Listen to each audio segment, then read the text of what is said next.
One of my favorite principles of the ASEA ethos is an African philosophy referred to as Ubuntu. And I first heard of this philosophy by way of an email that I received from my mother that was sharing a story that I think had been circulated pretty widely across the internet.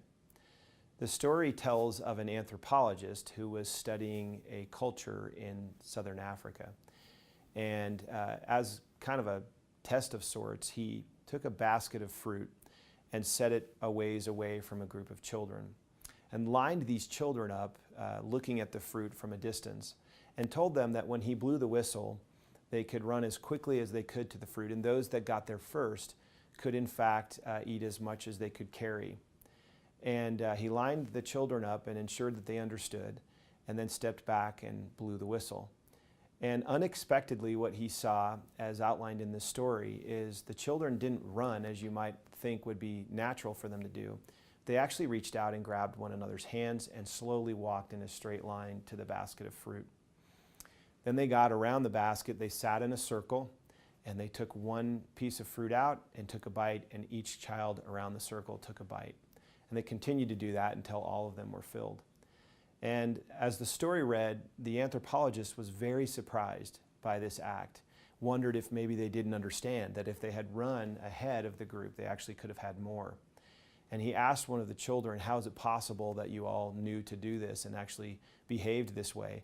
And one of the children said, how can we be happy if one of us is sad? And then he said the word Ubuntu. After reading that story, again, I'm constantly thinking about the ASEA ethos and where core principles that we can teach can make a difference in helping us to build a unique culture and ethos here. And I started to research this notion of Ubuntu. And I learned that the African word Ubuntu and the philosophy actually stretches across several different countries and actual cultures there.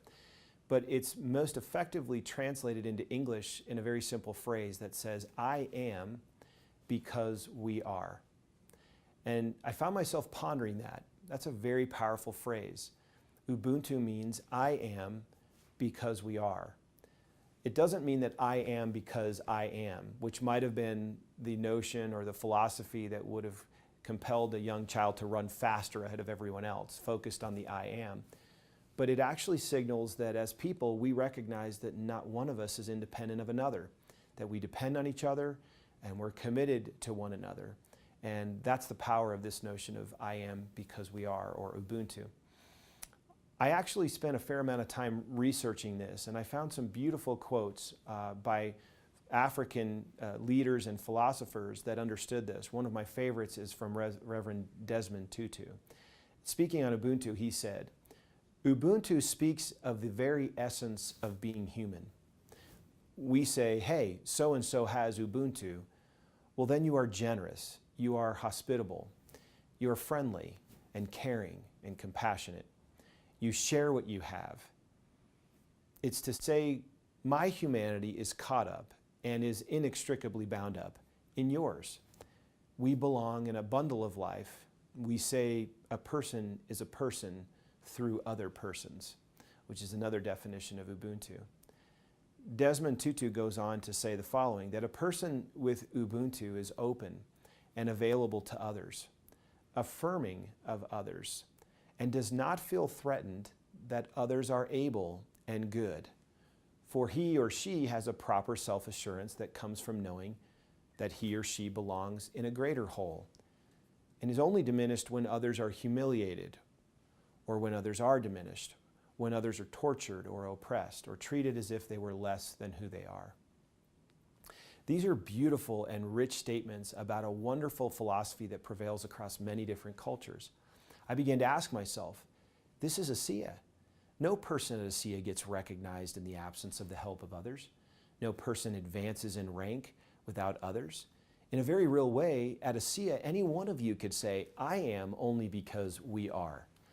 I'm here because others told me about ASEA. I'm here at Bronze Base Camp because my team members told others about ASEA. I love the notion of thinking that we don't exist as islands independent one from another. We're all interconnected. Our choices, which we sometimes might argue are independent of anyone else, actually have an effect on the whole. And this to me is a beautiful principle, even a truth that should prevail here at ASEA. We should all maintain the attitude of humility, that I am not because I am, but I am because we are. If we maintain that philosophical disposition here at the home office, we'll make decisions with you in mind. We'll recognize that we aren't an island to ourselves, but we have a responsibility to you. It's similarly in the field, if you take that attitude upon yourself, you'll ask yourself at any given moment if what you're doing can affect the whole positively or in some cases negatively. And use that filter of Ubuntu to remind you that I am because we are. That self-same year that I read this story, I shared this philosophical message at convention. And what emerged from that is this notion that I am ASEA. We are ASEA. All of us are part of this great movement at ASEA. And I want to challenge you to remember that if the heart and lungs got into a battle with one another, who would suggest or win that they're more important than the other? I think we all know that they both depend entirely upon each other for an organism or, frankly, an organization to survive. You in the field are the heart of this company, and we may represent the lungs, but we're both absolutely vital organs in this organization. And if we can maintain this beautiful philosophy of Ubuntu as a core principle of the ASEA ethos, I think we'll all understand that none of us exist in the absence of the others, that I am because we are and you are too. So in summary, remember where Ubuntu fits in the ASEA ethos. I am because we are. No one exists in isolation. We're all interconnected. What we do affects the whole, and not just the whole of ASEA, but the whole world. And none of us reaches any heights without the support and help of others. Let's remember Ubuntu.